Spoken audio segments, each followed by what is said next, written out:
Welcome back, everybody. If I could give every parent of a child under 12 one practical financial tool, just one, it would be this. 3 jars. Spend, save, give. That is the whole system.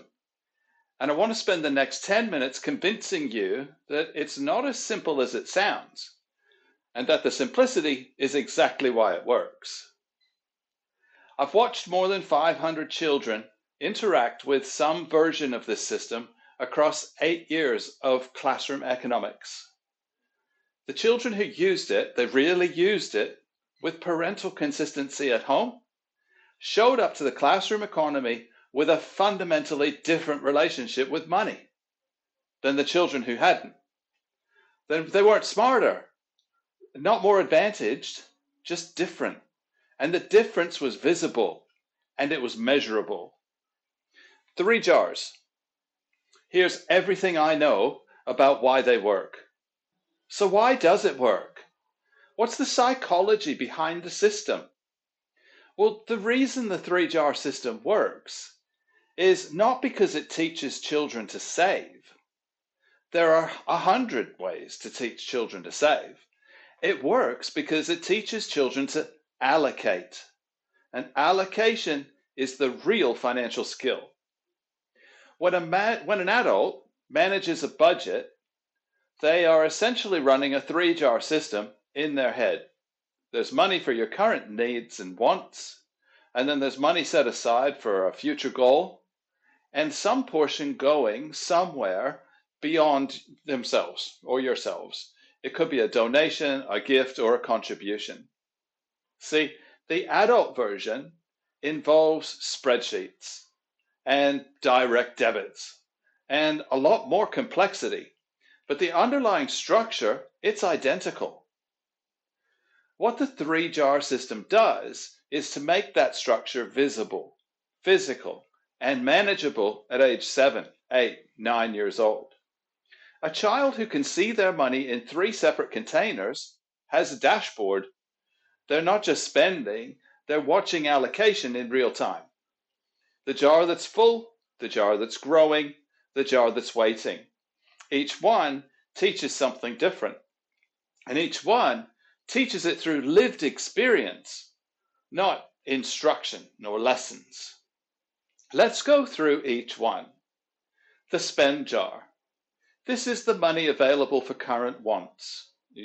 Lollies and sweets, stickers, a small toy, a game. The rule is simple. Once the money is in the spend jar, the child makes their own decisions about it. No parental veto. No commentary about whether the choice is a good one. This is the jar that parents find the hardest to let go of. It's the jar that teaches the most. A child who spends their entire spend jar on something that breaks in 2 days, or that they're bored of by Thursday, is learning something that a worksheet cannot replicate.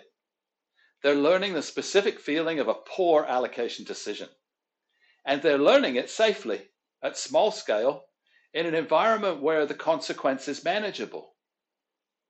The rule for parents with the spend jar is silence and curiosity. Don't rescue and don't lecture. After the fact, if the child is disappointed, you ask, how does that feel? What would you do differently? That's the only instruction the spend jar ever needs. So, no parental veto, no commentary. And that jar, the spend jar, teaches the most. Okay, let's move on to the save jar. This is where the real financial education happens, but only if it has a goal attached to it.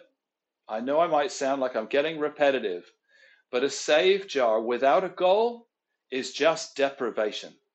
A save jar with a specific, visible, tracked goal is compound interest for motivation. The goal doesn't need to be sensible or impressive. A 9-year-old saving for a particular book, a piece of clothing, or an experience that they've seen advertised, that's fine. The point is that the save jar is working towards something the child actually wants.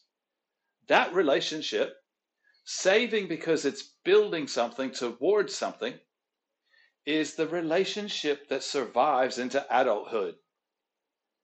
And here's what I've observed about children who use the save jar consistently. They become better at resisting impulse purchases from the spend jar.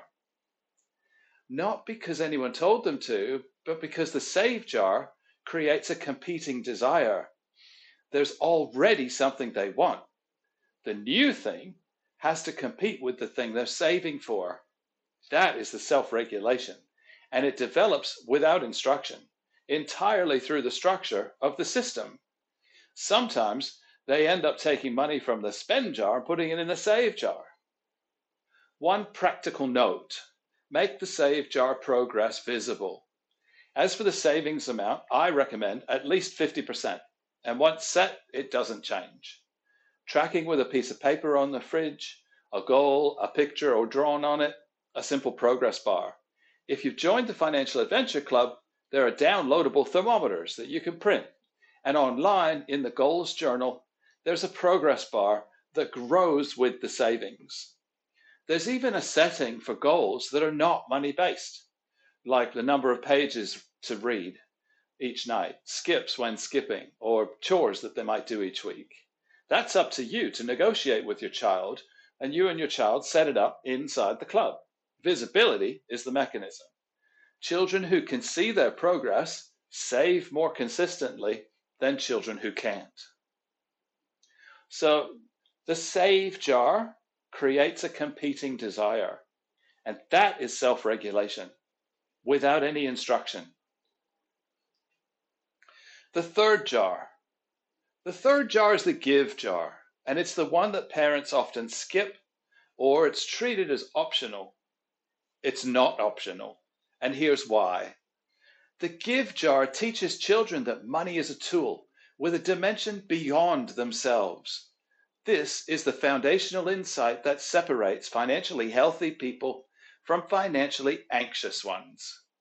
Money is not just an instrument for acquiring things that you want.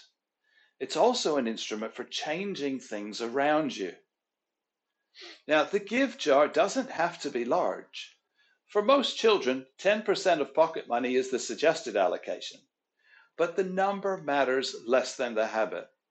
What matters is that the child decides where the give jar goes, not the parent, the child.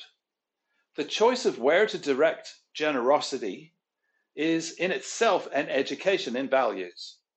Some of the oldest books in the world advocate for giving, both financially and through actions, including the Bible and the Quran. The effect it has personally, both through creating agency and a sense of accomplishment of things that are greater than the self, and then throughout the community, can be immense and a source of self-confidence as children get older. I've watched children use give jars for everything, from school fundraisers to buying food for a neighbor's pet to contributing to a cause they read about in class. The consistency across all of these is that the children who made the choice themselves, who felt the agency of directing the money, thought differently about it and about giving as they got older. Not always more generously, but because intentionally they know they can make a positive difference in the world around them. Inside the club, we have a fourth jar that children can choose to allocate coins to. If you want to find out more about this, have a look at our landing page at financialadventure.club. And now, your question. If you use a version of the three-jar system at home, or if you're going to start after watching this, tell us, which do you find your children the hardest to stick to? And are there any surprises? Tell me in the comments. I've watched these patterns for 8 years, and I still find the answers interesting. And finally, a word from one of the Financial Adventure Club members about the games-based story-guided real-life learning. I like learning about savings. I also like that I can click the arrow to turn the pages. That was from Lena, and she's 5 years old. And from a mum, after the first story, the kids, 9 and 12, were both engaged and even chatting about it of their own accord the next day. I think it's much needed, and I applaud you for taking the time to put together a resource like this. That's Hayley Catini from Perth in Western Australia. And if you made it this far in the video, I consider you an Adventure Club mate. If you got value for your time and aren't subscribed yet, hit subscribe, click for notifications, share with your friends, and I'll see you in the next installment, Tuesday and Thursday, every week. Until next time, see you.